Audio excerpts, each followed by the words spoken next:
City tile का फटाफट में एक बार फिर से आप सभी का स्वागत है। मैं आपके साथ प्रिया शांडिल्य। तो चलिए शुरुआत करते हैं आज के कुछ खास हेडलाइंस के साथ। प्रसिद्ध उद्योगपति भीम सचदेवा की फैक्ट्री पर चला पीला पंजा। डीटीपी ललित कुमार का कहना, नोटिस देने के बाद भी फैक्ट्री में चल रहा था काम। डीटीपी की कार्रवाई से शहरी विधायक प्रमोद विज दिखे नाराज, कहा नहीं किया गया उचित। मेडिकल प्रकोष्ठ के जिला प्रधान करण सिंह मलिक के निधन पर शोक व्यक्त करने उनके निवास स्थान पहुंचे उप मुख्यमंत्री दुष्यंत चौटाला। जेजेपी पार्टी के सभी कार्यकर्ता भी रहे मौजूद। पानीपत के काबड़ी रोड स्थित भारत नगर से मारपीट का मामला आया सामने। एक पक्ष ने दूसरे पक्ष पर मारपीट व गाड़ी तोड़ने सहित अन्य लगाई कई आरोप, कार्रवाई की करी मांग। गलियों में घूम रहे बेसहारा गौवंश बने आम आदमी की जान के दुश्मन। संभालका मार्केट कमेटी में बतौर पीएन तैनात महिला को गौवंश ने मारी टक्कर, महिला का टूटा एक हाथ। प्रशासन ने चालान राशि में जनता को दी बड़ी राहत। 22 मार्च से 31 मई के बीच काटे गए वाहनों के चालान की राशि को कम करने से आम जनता दिखी खुश। स्वास्थ्य विभाग ने डाबर कॉलोनी में एक रिटायर्ड स्टाफ नर्स को अबॉर्शन कराने के मामले में पकड़ा रंगे हाथों। स्टाफ नर्स से पूछताछ के लिए किला पुलिस ने हिरासत में लेकर आगामी जांच की शुरू। संभालका अनाज मंडी में धान की आवक हुई शुरू, किसान दिखे परेशान। सरकार द्वारा निर्धारित धान के भाव से किसान बेहद निराश। जिले में कोरोना प्रकोप लगातार जारी, तेजी से आगे बढ़ता मौत का ग्राफ। राहत देने वाला रिकवरी रेट आया सामने, हुई बढ़ोतरी। आइए अब देखते हैं खबरें विस्तार से।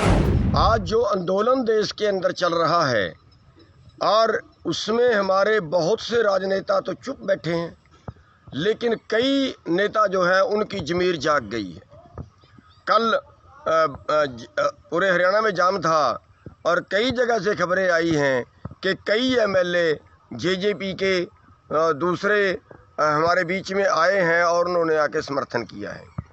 तो जो भी हमारे बीच में आए हैं उनका धन्यवाद है, लेकिन मैं एक बात कहना चाहूँगा कि जो एमएलए सरकार के साथ हैं, जैसे जेजेपी के हैं या बीजेपी के हैं, मैं ये बेनती करना चाहूँगा कि देश के लिए काम कर रहे हैं वो, ना कि पार्टी के गुलाम हैं। अगर वो देश के लिए काम कर रहे हैं, अगर वो देश की सेवा करना चाहते हैं, तो फिर आज देश बर्बादी के कगार पर है और आज देश को उन सभी नेताओं की ज़रूरत है जो आज सत्ता से जुड़े हुए हैं। विपक्ष वाले तो शायद इसलिए कर रहे हैं कि उनको आगे वोट चाहिए, वो आगे सत्ता में आ जाएंगे, लेकिन जो सत्ता से जुड़े हुए हैं और वो हमारे बीच में आए, उनको तो हम स्पेशल तौर पर उनको सलाम भी करते हैं। और एक हम आह्वान करना चाहेंगे कि जो भी इन अध्यादेशों के विरुद्ध, इस कानून के विरुद्ध है, उनको अपनी पार्टी से या सरकार से उनको बाहर आ जाना चाहिए, रिज़ाइन करके उनको सबको अपने पदों से इस्तीफे दे देने चाहिए। और हम ये कहेंगे कि दुष्यंत चौटाला के पास आज टाइम है कि दुष्यंत चौटाला टाइम से अपना समर्थन वापस ले ले, और अगर नहीं लेता तो हम इसके सारे एमएलए को ये कहेंगे कि इसको छोड़ के वो किसानों के साथ आएँ, रिज़ाइन करें इसकी पार्टी से, ताकि दुनिया सबक सीखे। और जो बीजेपी के एमएलए हैं जिनकी ज़मीर जागी है, एमपी हैं, उन सब को भी रिज़ाइन करके जनता के बीच में आ जाना चाहिए। अगर वो हमारे बीच में आते हैं तो हम वादा करते हैं जो एमएलए सत्ता से बाहर आएगा, रिज़ाइन करके आएगा, किसानों की मदद में आएगा, पूरे देश की मदद में आएगा, हम उसका चुनाव में समर्थन करेंगे। धन्यवाद। मैंने इनको बहुत बार टेलीफोन किया, जब इन्होंने नहीं उठाया फ़ोन तो मैंने भीम सचदेवा जी के फ़ोन पे फ़ोन किया। मैंने कहा अब आप मेरी इनसे बात कीजिए, तो ललित हुड्डा डीटीपी ने बात करने से मना कर दिया। चिंता के साथ फिर मैं वहाँ लोकेशन के पास गया तो बहुत ज़्यादा नुकसान वो कर चुके थे। और किसी भी लिहाज से उचित नहीं है कि अगर एक विधायक आपको बार बार फ़ोन कर रहा है, आप उससे बात करने को तैयार नहीं है। आप नौकरी तो सरकार की करते हैं, लेकिन सरकार से बात करने को तैयार नहीं है। मेरे पास फ़ोन ही नहीं था उस टाइम पे। फ़ोन एक्चुअली गाड़ी में पड़ा हुआ था, मैंने भी ध्यान नहीं दिया, गाड़ी में था फ़ोन, इसलिए फ़ोन उठा नहीं पाया। प्रसिद्ध उद्योगपति एवं दशहरा कमेटी बरसत रोड के प्रधान भीम सचदेवा की फैक्ट्री पर चला पीला पंजा। जैसे ही डीटीपी विभागीय अधिकारी अपनी टीम के साथ मौके पर पहुंचे तो फैक्ट्री मालिक भीम सचदेवा ने अधिकारियों से कहा कि इसके लिए वह सीएलयू के लिए भी फॉर्म फिल कर चुके हैं। बावजूद उसके पीला पंजा फैक्ट्री पर निरंतर जारी रहा। तो इन्होंने हमें वादा किया था, हमारे दोनों विधायक ने, भाई आपकी जो फैक्ट्रियाँ बनी हुई हैं ना, जो अब तक बनी हुई हैं, उनको भी हम इसी कोई ऐसे नए तरीके से आप सीएलयू अप्लाई करो और इसको हम आपको परमिशन दिलवाएंगे। उसमें जो भी चार्जेस होगा 200 रुपये 300 रुपये जो सरकार लगाएगी, तो हम सब फैक्ट्री वाले इस बात के लिए सहमत थे भी कोई बात नहीं, हम आपको उसकी जो भी आप हमें लगाओगे वो हम आपको देंगे। और उसमें ये डीटीपी साहब ने कहा था भी मैं कोई फैक्ट्री नहीं गिराऊंगा, जिसका भी CLU अप्लाई हो गया। तो हमने CLU अप्लाई कर दिया। जब हमने CLU अप्लाई किया तो उसके बाद उसमें कुछ इन्होंने पेपर मांगे मेरे से, तो वो पेपर हमने तहसील में अप्लाई कर दिए। लेकिन कोविड होने की वजह से वो पेपर अवेलेबल नहीं हो पाए, क्योंकि जमाबंदी बंद हैं कुछ गांव की, तो उस वजह से वो पेपर नहीं बन पाए। अब वो पेपर नहीं बन पाए तो हमने इनको बोला भाई कोई बात नहीं, पेपर जब बन जाएंगे। तो फिर एक मीटिंग और हुई थी, तब इन्होंने कहा था भाई जहाँ जहाँ आपको तहसील में दिक्कत आ रही हो हमें बताओ। तो हमने इनको बता दिया था भाई ये प्रॉब्लम है। कहने लगे जी कोई बात नहीं। तो आज हम DTP साहब जब आए तो हमने बताया, उनको दिखाया, उनको पेपर दिए, भाई ये देखो आपके सिग्नेचर हैं किसी और के हैं। कहते जी इसके बाद आपने पेपर अप्लाई नहीं किए। मैं कहा हमने आपको कह दिया था भाई आप पेपर अप्लाई अगर नहीं हुए, अप्लाई हमने कर रखे हैं, लेकिन तहसील में जमाबंदी जब बंद है तो वो हम कहाँ से ला सकते हैं। तो उन्होंने इस बात की अनसुनी की। एक सिर्फ मेरी फैक्ट्री को और चोपड़ा जी की फैक्ट्री को टारगेट बनाया गया है, और जिन लोगों से पैसे ये लोग लेते थे उनकी किसी की भी फैक्ट्री इन्होंने नहीं गिराई। यह देख फैक्ट्री मालिक ने शहरी विधायक प्रमोद विज से संपर्क साधा और इस घटनाक्रम के बारे में जानकारी दी। अब क्या? अब विधायक ने तुरंत DTP अधिकारी ललित हुड्डा से बातचीत करने के लिए फोन लगाया, लेकिन अधिकारी ने फोन नहीं उठाया और बवाल होना लाजमी था, क्योंकि विधायक ने फैक्ट्री मालिक को आश्वासन जो कर दिया था। विधायक का फोन जब अधिकारी ने नहीं उठाया तो विधायक जी मौके पर ही पहुंच गए। जाकर देखा तो तब तक फैक्ट्री में पीले पंजे की कार्रवाई शुरू हो चुकी थी और विधायक ने मौका अधिकारी को कार्रवाई करने से रोका। तब तक पीला पंजा अपना काम शुरू कर चुका था और आग बबूला हुए विधायक बोले अधिकारी अब उनकी बात नहीं सुनते, जिसको लेकर वह विधानसभा स्पीकर ज्ञानचंद गुप्ता व मुख्यमंत्री के संज्ञान में भी ला चुके हैं। उन्होंने कहा कि वह मुख्यमंत्री से मिलकर बातचीत करेंगे और अधिकारी पर कार्रवाई करने की बात कही। लेकिन आज जब ये फैक्ट्री तोड़ी गई है तो मैं वहाँ पे जब गया तो बहुत ही ज़्यादा नुकसान किया है। DTP ललित हुड्डा जी वहाँ थे। मैंने उनसे प्रार्थना भी की। मैंने कहा जिस तरह से हमारे में एक अंडरस्टैंडिंग हुई थी, सरकार कोई ना कोई योजना बना रही है कि इन फैक्ट्रियों को आगे से कैसे प्रोविज़न करना है या इनको रेगुलाइज करना है तो कैसे करना है।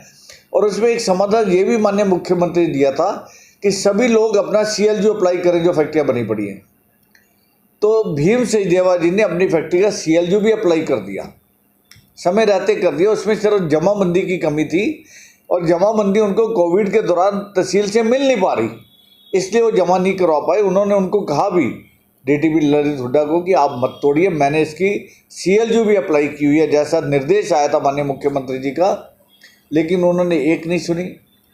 जब मेरा उन्होंने फ़ोन नहीं उठाया तो मैं आपको याद दिलाना चाहूँगा कि कुछ समय पहले माननीय स्पीकर महोदय ज्ञानचंद गुप्ता जी ने एक लेटर भी जारी किया था कि सभी अधिकारी विधायकों की और MP सांसद महोदय के फ़ोन हमेशा उठाए और अगर नहीं उठाते वापस कॉल करें। मैंने इनको बहुत बार टेलीफोन किया, जब इन्होंने नहीं उठाया फ़ोन तो मैंने भीम सचदेवा जी के फ़ोन पे फ़ोन किया। मैंने कहा अब आप मेरी इनसे बात कीजिए, तो ललित हुड्डा DTP ने बात करने से मना कर दिया। चिंता के साथ फिर मैं वहाँ लोकेशन के पास गया तो बहुत ज़्यादा नुकसान वो कर चुके थे और किसी भी लिहाज से उचित नहीं है कि अगर एक विधायक आपको बार बार फ़ोन कर रहा है, आप उससे बात करने को तैयार नहीं है। आप नौकरी तो सरकार की करते हैं लेकिन सरकार से बात करने को तैयार नहीं है। तो मैं इसकी चिंता के साथ माननीय मुख्यमंत्री ध्यान में ये बात जरूर लाऊंगा। एक बात और बताना चाहूँगा आपको कि मैंने पांडुरंगा जी से उनसे टेलीफोन चंडीगढ़ बात किया। उन्होंने कहा ठीक है मैं ललित हुड्डा जी से बात करता हूँ, लेकिन उनका फ़ोन भी ये नहीं ले पाए क्योंकि फ़्लाइट मोड में इन्होंने अपना फ़ोन कर दिया। अपने आप को दुनिया से इन्होंने काट लिया। ये इस तरह समझते हैं कि हम खुदा हैं, उस टाइम हम किसी की नहीं सुनेंगे। बस इनको तो नुकसान करने में मज़ा आता है कुछ अधिकारियों को। और वही भीम सचदेवा जी का आज बहुत लाखों रुपए का इन्होंने नुकसान किया है। इसकी सूचना जानकारी पूरी माननीय मुख्यमंत्री को 1-2 दिन में जाके दूंगा। जब DTP अधिकारी से इस पूरे मामले की जानकारी ली गई तो उन्होंने कहा कि फैक्ट्री मालिक को पहले नोटिस दिया गया था और उसके बावजूद भी वे नहीं माने तो यह कार्रवाई अमल में लाई गई। और रही बात फोन की, तो फोन गाड़ी में था इसलिए पता नहीं चला। एक जगह पे की अमृतराज कॉलोनी थी, उसमें कुछ फैक्ट्रियाँ बनी हुई थी, कुछ चारदीवारी थी, उनको हमने नोटिस दिए हुए थे। समय समय पर नोटिस दे रखे थे, सारे हमारे काम हो रहे थे। उसके बावजूद भी जब उन्होंने वहाँ पे काम जारी रखा तो फिर हमने आज भी ये कार्रवाई की और डिमोलिशन की है। फैक्ट्री मालिक था जो भीम सचदेवा, उसका कहना था कि उन्होंने कागज शेयर उसके लिए अप्लाई कर रखा था। उसने CLU अप्लाई किया था लेकिन वो रिटर्न हो चुका था और उसने दोबारा फिर अप्लाई नहीं किया। इसमें सर विधायक और सांसद के फ़ोन भी आए, अभी उन्होंने बात नहीं की। मेरे पास फ़ोन ही नहीं था उस टाइम पर।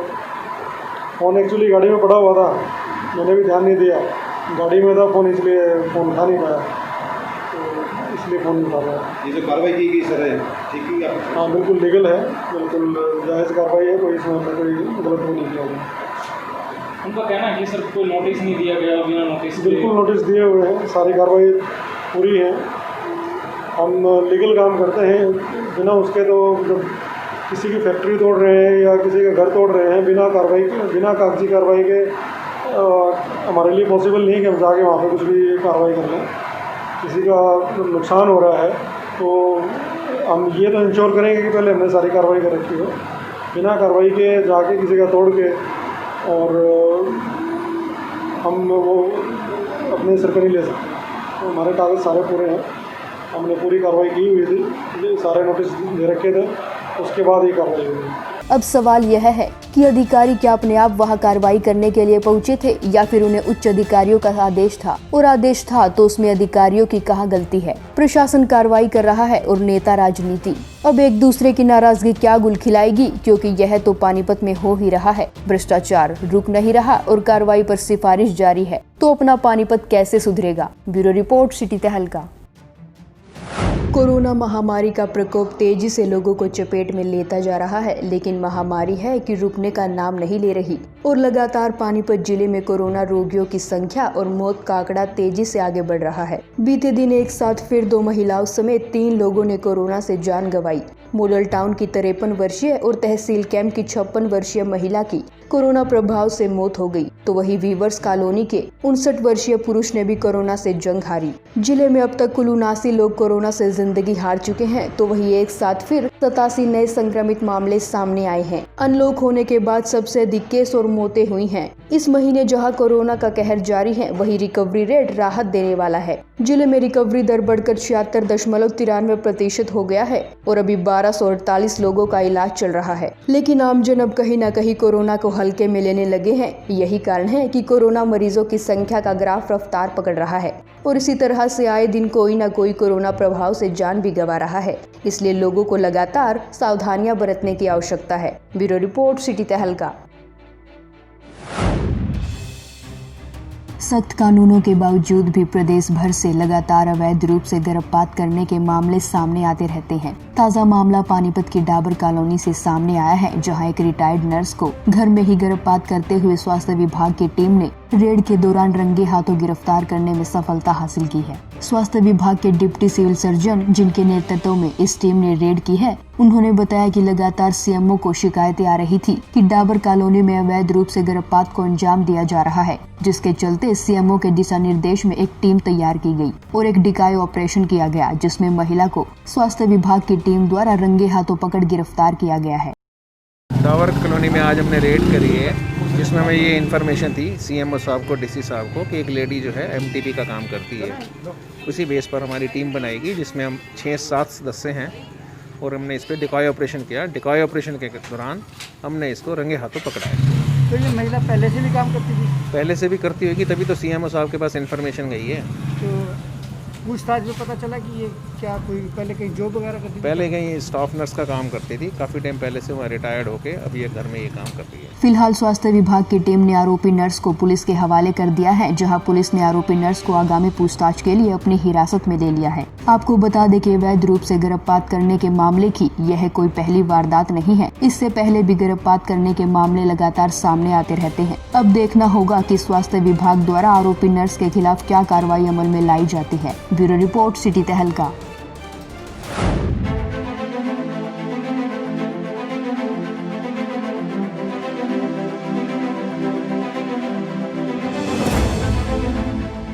पूरे देश में 22 मार्च से 31 मई तक लॉकडाउन लगा। इस दौरान किसी को भी अपने घर से बाहर निकलने की अनुमति नहीं थी। जो भी अपने वाहन से बाहर निकल रहा था, पुलिस द्वारा उनके वाहनों के चालान काटकर उन्हें इम्पाउंड किया जा रहा था। इस दौरान पुलिस लाखों रुपए के चालान काटकर सरकारी खजाने में इजाफा कर रही थी, लेकिन अब चालान नहीं भरने की सूरत में सरकारी खजाने में पैसा जमा नहीं हो रहा था। वहीं प्रशासन ने चालान राशि को कम करने का फैसला ले लिया। एसडीएम सौपनिल रविंद्र पाटिल ने बताया कि 22 मार्च से 31 मई तक जो भी चालान काटे गए थे उन वाहनों के चालान राशि को कम कर दिया गया है। 2 पहिया वाहन के 500, 4 पहिया वाहन के 1000 व बाहरी वाहनों के केवल 2000 रूपए भरने होंगे।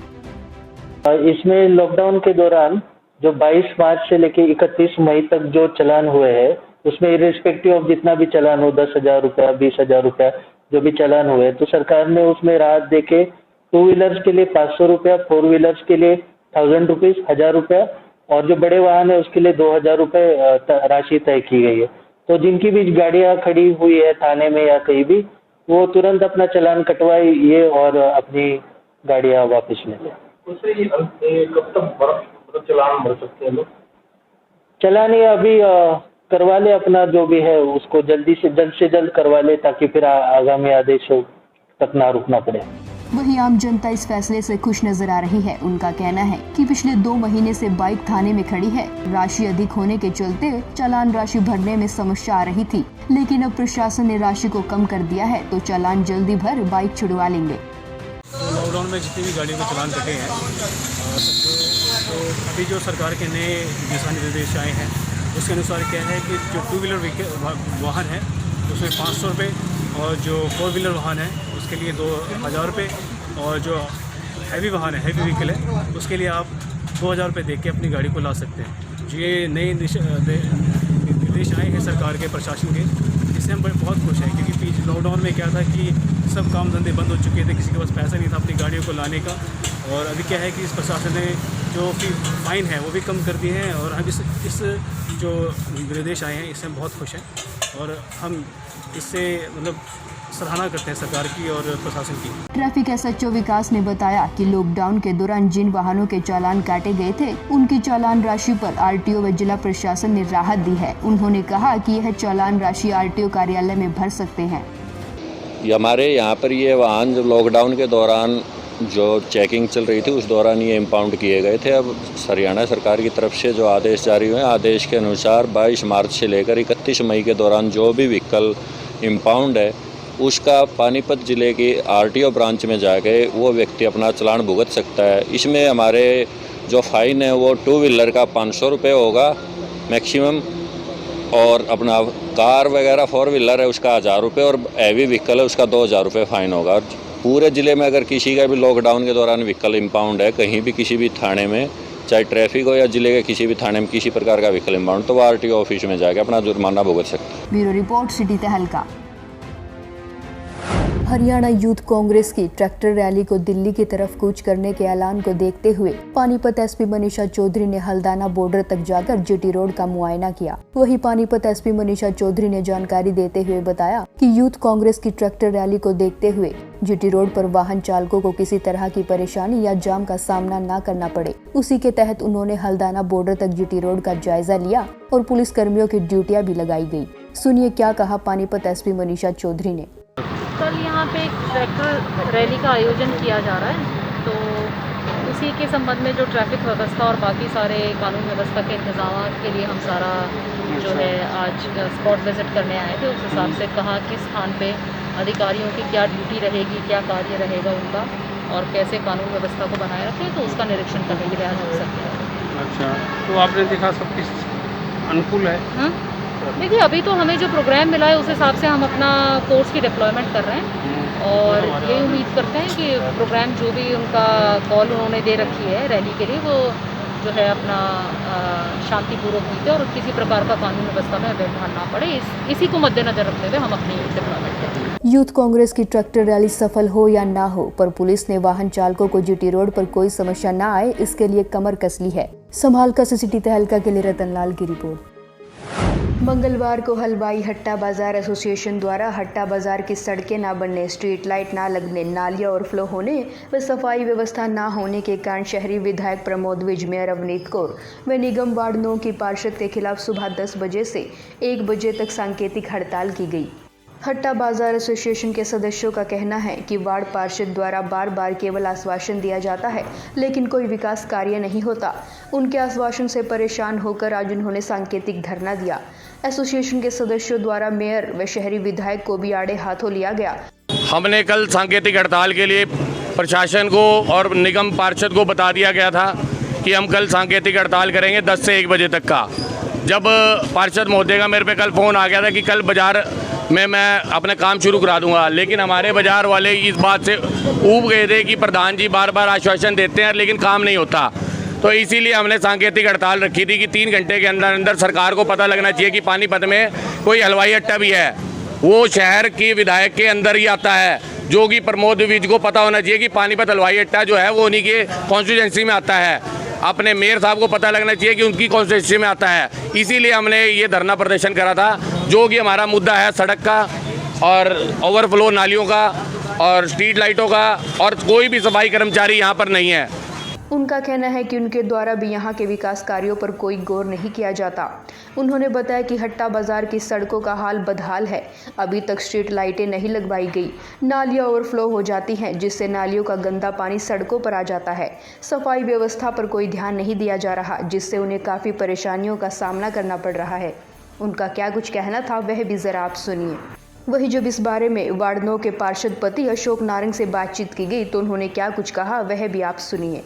ऐसा था, आज हलवाई अड्डा पे कल मेरे को मैसेज आया था, वहाँ के जो प्रधान विशाल वर्मा और कई प्रधान है उनका मैसेज आया था कि कल लोग हम एक हड़ताल करते जा रहे हैं, सांकेतिक हड़ताल 1 बजे तक। मैंने कहा किस कारण प्रधान जी आप बताइए, तो उन्होंने कहा यहाँ कुछ काम नहीं हो रहा। तो मैं आपके माध्यम के जरिए बताना चाहता हूँ, मीडिया के जरिए, कि वहाँ से 2 साल पहले एक टेंडर लगा था। वहाँ जब वो सड़कें बनाने के लिए ठेकेदार गया था तो वहाँ के प्रधानों ने कुछ विरोध किया था कि यहाँ अभी सड़क की ज़रूरत नहीं है, सड़कें ठीक है। मैं खुद मौके पे गया था, बल्कि हमें तो ये तक कहेगा भाई भ्रष्टाचार है, भाई सड़क को तोड़ के दोबारा फिर सड़क बनानी जा रही है, ये है वो है, इस तरह के आरोप लगाए। तो ठेकेदार को हमने मना कर दिया। ठेकेदार कहता है कल को मेरे को पेमेंट लेने में मुश्किल होगी, मैं भी ये खुद प्रधान मना कर रहे हैं, यहाँ लिख के कोई देगा नहीं तो परेशानी आएगी मेरे को। तो हमने फिर और कई सड़कें बनवा दी थी। तो उस समय इन लोगों ने खुद ही कुछ प्रधानों ने विरोध किया था और वकाई मैंने उस समय कहा था कई जगह खड्डे हैं। मैंने उस समय उनके वहाँ के प्रधानों को बोला था कि थोड़ी सी आगे आप जाके देखो खड्डे हैं, ये आज बनवा लो, क्योंकि टेंडर लगना आसान नहीं है। टेंडर लगने में पहले जेई को चेक करो, फिर उसके बाद कई आती है प्रॉब्लम। तो टेंडर को इतनी आसानी पर लोग वहाँ मानने नहीं प्रधान, और हमने वो टेंडर फिर सड़कें की और बढ़वा दी उस जगह से। तो उसके बाद अब ये लोग कह रहे हैं भाई सड़कें बनाओ, सड़कें बनाओ। अब मैंने इसका जनवरी में टेंडर लगवाया था, 3 टेंडर लगे थे, जो कि चीमन कचौरीवाल से लेके बाबू लस्सीवाल तक हलवाई अड्डा उसमें पूरा आता है, और इधर अमर भवन चौक तक इसके टेंडर लगे हुए हैं। और राह में ठेकेदार के टेंडर छूटे हुए हैं जनवरी के महीने में। तो कुछ कारण हो सकता है, महीना 2 महीने दिनों लेट होने की वजह से उसको अपना इशू नहीं हुआ था, टेंडर इशू नहीं हुए, तो उसने अब टेंडर नोटिस उसको मिला नहीं था। उस वजह से फिर अपना मार्च में वहाँ लॉकडाउन लग गया और उसके बाद कोई काम हुए नहीं।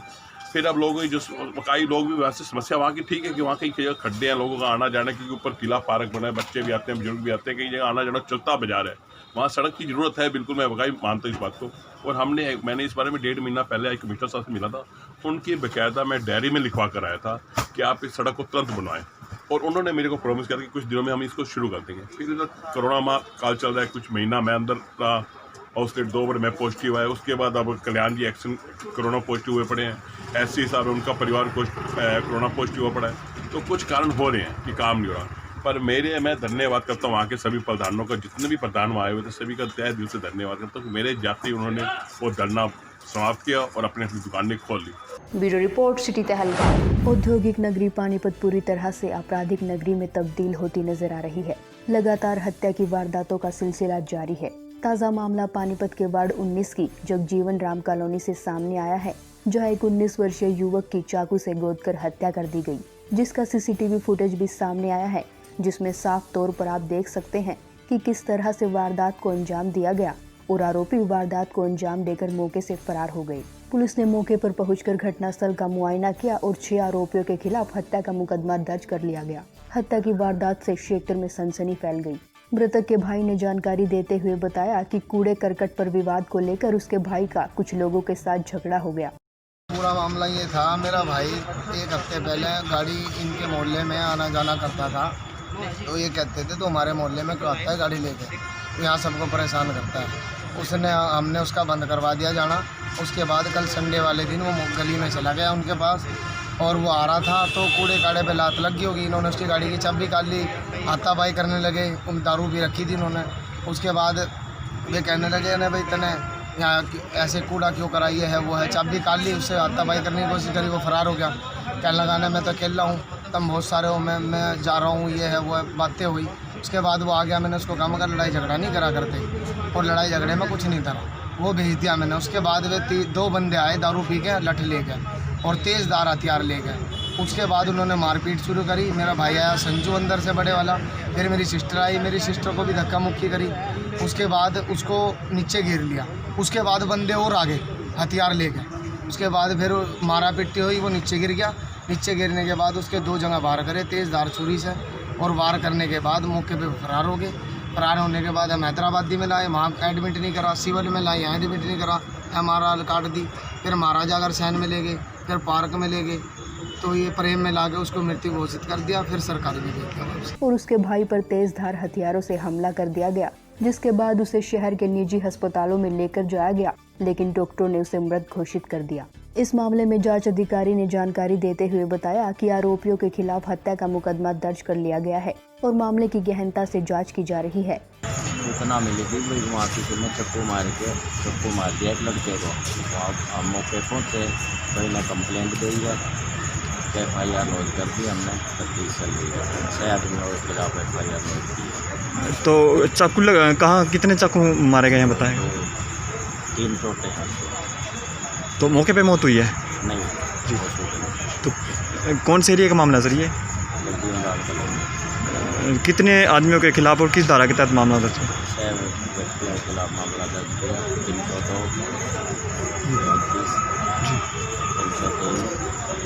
तो किस समय की वारदात था सर ये? कल शाम की बात है। किस बात को लेकर झगड़ा हुआ, कुछ पता चला? कूड़े काड़े को पकड़ कूड़े को पैर लग गया था, गली में जो कूड़ा पड़ा होता है। तो जो मृतक था सर क्या कुछ काम करता था, कितनी उम्र का था? फैक्ट्री में नौकरी करता था, 19-20 साल का। ठीक है।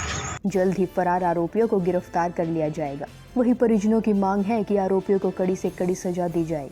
पानीपत में क्राइम ग्राफ तेजी से रफ्तार पकड़ रहा है। बदमाशों में पुलिस प्रशासन का जैसे कोई खौफ ही न रहा हो। सरेआम मर्डर की वारदात को अंजाम दिया जाता है। जिला वासी अपने आप को असुरक्षित महसूस करने लगे हैं। ब्यूरो रिपोर्ट, सिटी तहलका। अपनी छोटी सी जमीन पर खेती कर देश की अर्थव्यवस्था में अहम योगदान देने वाले किसान जब खेती करना शुरू करते हैं तो उनके सामने मुश्किलों का पहाड़ खड़ा रहता है, लेकिन फिर भी किसान पूरा साल मुश्किलों को पार कर फसल को आखिरी रूप देता है। लेकिन अगर इस आखिरी वक्त में ही पूरे साल की मेहनत अगर किसान को फसल के कम भाव लगने की वजह से बर्बाद नजर आए तो उस पर क्या बीतती है उसका अंदाजा भी नहीं लगाया जा सकता। संभाल का नई अनाज मंडी में धान की आवक शुरू हो गई है, लेकिन आढ़तियों द्वारा मंडी बंद रखने के कारण धान की खरीदी अभी तक शुरू नहीं हो सकी, जिससे संभाल का ब्लॉक के अंतर्गत आने वाले गाँव के किसान बेहद हताश हैं। उनका क्या कुछ कहना है वह भी जरा आप सुनिए। कौन सा गाँव है? कितने जीरी लेगा ये? 2 ट्राली। क्या कुछ रहेगा उठाने को लेकर? जो कोई पता नहीं है, आड़ती बात नहीं है। अभी बात नहीं हुई ना, बात नहीं हुई। देखो गाँव हो ना हो क्या पता इस बात का। कितने एकड़ ज़मीन है अपनी? हाँ, अभी 500 किले का सारे सभी में जीरी लगा रखी है। हाँ जी।